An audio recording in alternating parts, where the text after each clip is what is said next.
Hi everyone, I'm Pamela Oliveira and this is What is Happening in Brazil, a show where Brasil de Fato brings you the news about our country.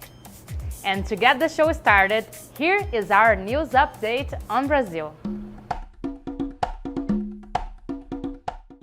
Fighting the predatory development model ravaging the Amazon forest is one of the key topics of the Amazon Synod, which began on October 6 and will continue throughout the month at the Vatican. The summit gathers Catholic bishops and other guests from 9 countries sharing the Amazon biome to discuss the work of the Catholic Church in the region, as well as the current challenges for the environment and local communities, including indigenous peoples. Before the event kicked off, members of people's movements from Latin America delivered a letter to Cardinal Pedro Barreto, the president of the Special Assembly for the Amazon. The document reports that the region is at the center of a dispute of senses and opposing societal and economic projects in the midst of a systemic social-environmental crisis. It also exposes the advances of agribusiness, mining, and oil operations and large infrastructure construction projects in the Amazon. During the opening session, Pope Francis argued that the Church must say no to the urge to domesticate indigenous peoples. He also said these populations want to be the torchbearers of their own stories, advocating that it's important to respect their culture. Brazilian households have become poorer in the past 9 years. That's what a survey conducted by the Brazilian Institute of Geography and Statistics showed. The research revealed that the number of households earning less than 6 minimum wages a month increased to 73% in 2017 and 2018, over 68% in 2008 and 2009. Meanwhile, less than 3% of Brazilian households make nearly 20% of all the income received by households in the country. The survey also showed that lower-income Brazilians spend 3 times more on food than higher-income households. That means that food expenses are among the first things low-income families have to cut to save money or when someone loses their job, which negatively impacts health and quality of life.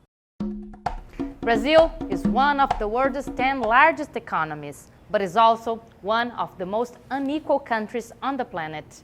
Just so you have an idea, Brazil's richest 1% earn nearly 30% of the country's national income.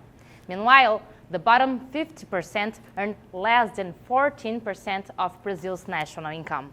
This is a reality that shows itself in many Brazilian cities, where impoverished communities and slums, known in Brazil as favelas, abound.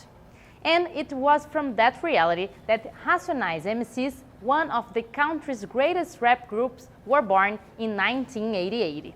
This year, the hip-hop quartet is on tour to celebrate their 30th anniversary. Our team sat down with DJ Kylie J, one of the members of Racionais MCs. Here's what he had to say. Teto solar, o luar representa, ouvindo Cassiano, os gambé não aguenta, mas se não der, negou, que tem, o importante é nós aqui, junto no que vem. The Racionais MCs are a rap group born on the outskirts of São Paulo, Brazil's largest city and one of the 10th most populous cities in the world. KLJ spoke about how rap was a turning point in his life growing up, facing a poverty and violence-stricken reality in the 1980s.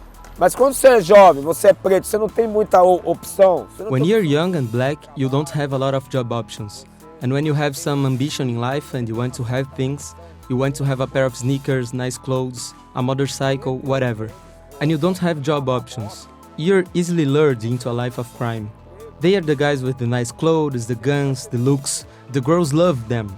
So we were influenced by them. Some more than others. But then, part of my time I was rapping, you know? So I was like, that's where I wanna be. And that influence on you starts to slowly decrease.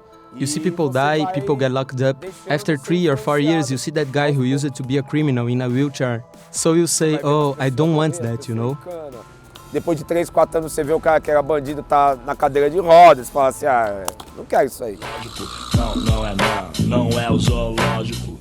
Minha vida não tem tanto valor quanto seu celular, seu computador. Writing songs about this reality, the Racionais MCs became a point of reference for a lot of the country's poor and black youth. No Eu entrei na lotérica uma vez, fui pagar uma conta de água. Once I was running some errands, paying bills, and when I walked out to the streets, these three guys approached me, one after the other. One said, "Hey, you saved us. You're freaking awesome.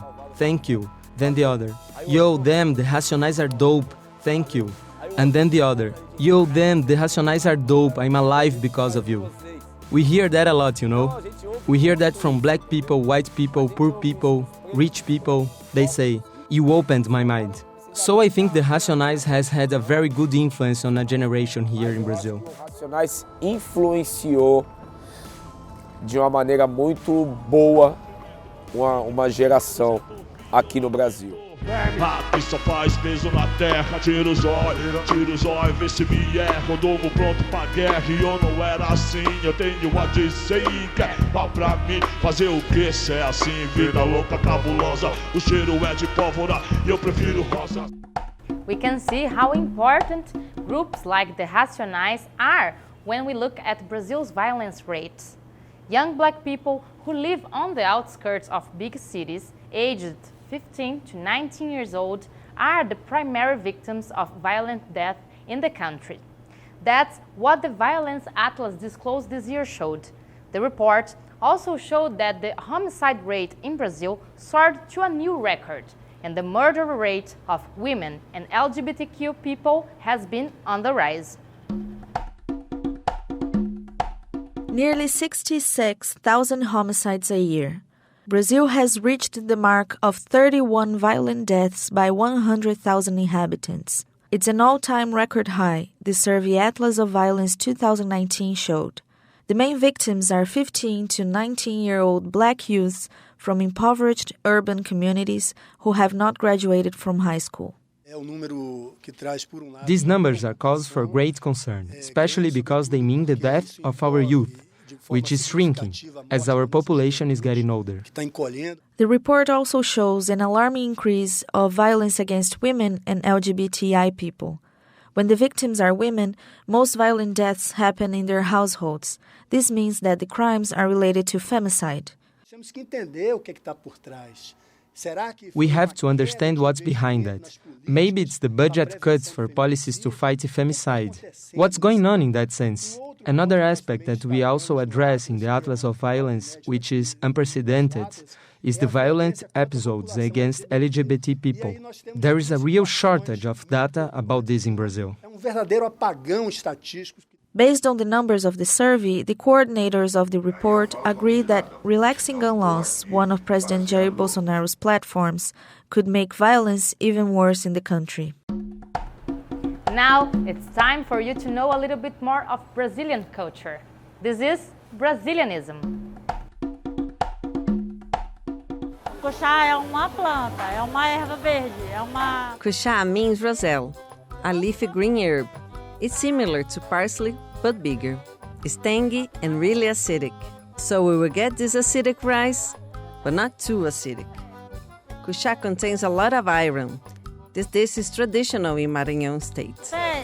Porque a gente... We cook the leaves until they're tender, and then we finally mince them. Then we saute the spices.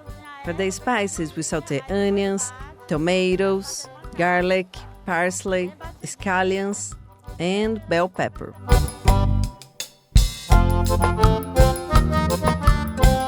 We also use this babaçu oil from our region. And then we add dried shrimp and saute everything. Then add rice and boiling water. Now we cook everything together. You can eat it with a lot of things, but it's good on its own too. A gente aprendeu. We learn it by watching the grown-ups make it. The elderly in Maranhão would make it, and we learn it from them. I've always liked cuxá since I was a kid. I like it a lot. Gosto muito. This is the end of our show. I see you next week.